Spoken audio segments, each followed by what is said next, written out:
everyone, and welcome to Scrap Saturdays. I hope you're all doing well. I don't have much time to talk. This is a fast, beautiful layout. I think it's so soft when it's all said and done. I think it comes so beautifully, and I don't know what happened to the beginning of my video. We're kind of like into it where I've already typed up my journaling, but sometimes my battery does run out, and I think I didn't even notice, but I thought it's still good enough because most of the times I'm just, fooling around and playing around with, the positioning of and the repositioning of. So the only thing I think I really did off camera or in that lost footage that's lost at sea is cut up that border for the top and the bottom and then create that little tucked in tissue paper and a remainder of a torn piece of paper for the remember portion of the bottom of this layout. So I do apologize, but technical difficulties do happen and sometimes we just have to go with the flow. My journaling says, thinking that just the simple photographs are my absolute favorites. The ones that make me glow, my heart skip a beat, that even after years and many, many photos taken, you, this, us, still makes me so very happy. I love the way we look together, how sexy and handsome you are, and have always been, and then always making the effort to pose with me, knowing so well how I cherish these. I stamped, taking more time for moments with you, love. And so I think it's important to document your love for yourself first and foremost, because everything we say out loud, the universe picks up on and, it becomes translated into more love, right? So the more we put out, the more we get back of that same energy. And I'm a firm believer in that, right? And again, I've told you many times, it's not about the perfection of my relationship with Alan because there is no such thing. There's just sometimes also appreciating the basicness of just love.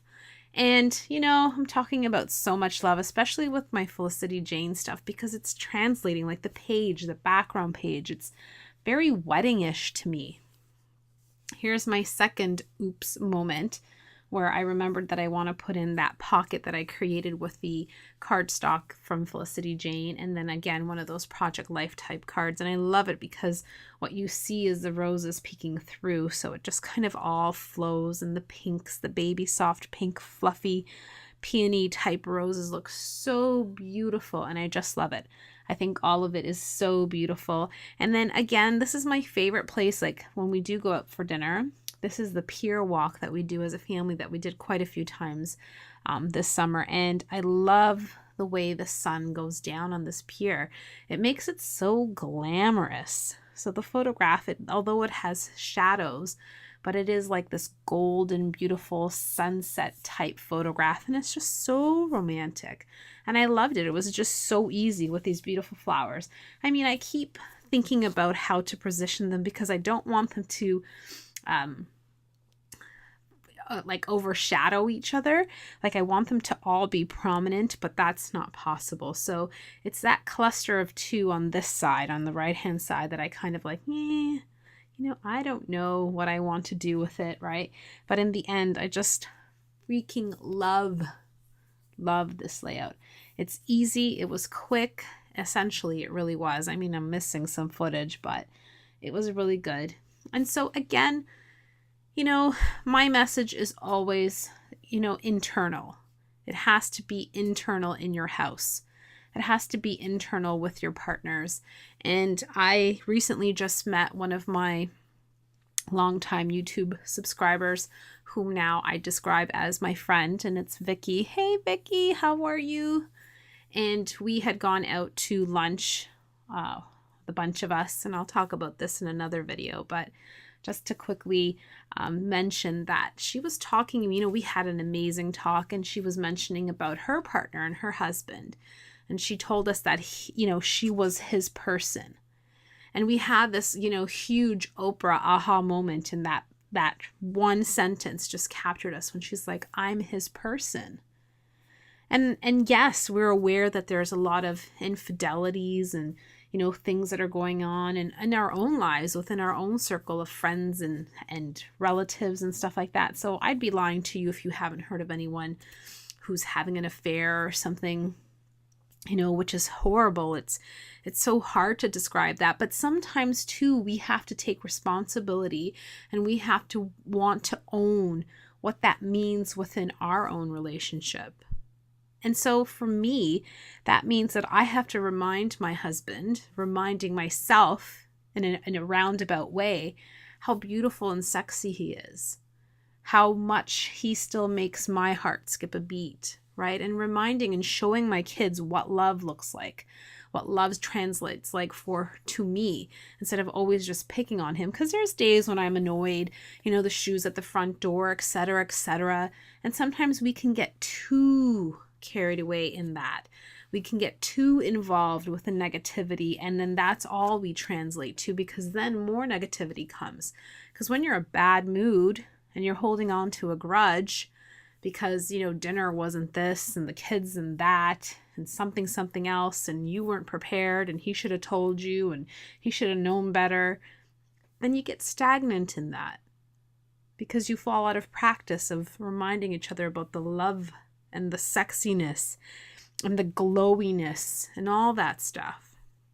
And again, no, we don't do this every day. No, I don't. We don't walk on the pier with the sunset hitting our faces every day. There's reality, like everything I say, but there's a practice of too. And every moment that even, just now we finished watching Stranger Things 2. We just watched one episode together, and I told him I had to do a voiceover before we watched the next episode. I was staring at him and I said, Alan, you look really handsome. You look really cute right now. For no reason. And to be honest, we're kind of in our lounging Sunday clothes.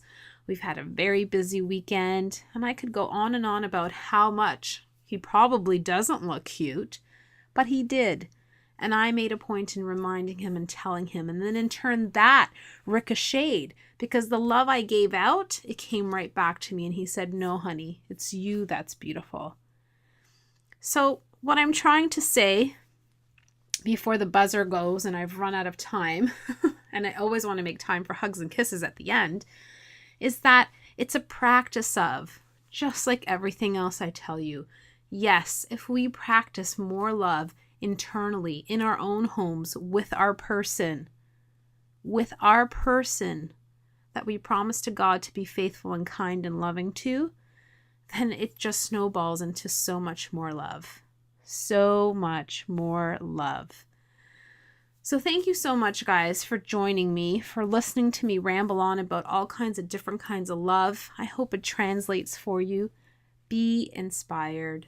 Be inspired by what you see. Be inspired by what you do. Make time for yourself. If you love paper crafting, then do it. Sit down right now and do it. Cut up your papers. Make it easy. Make it light and airy. Make it a favorite picture of you and your person, reminding yourself how much you love them.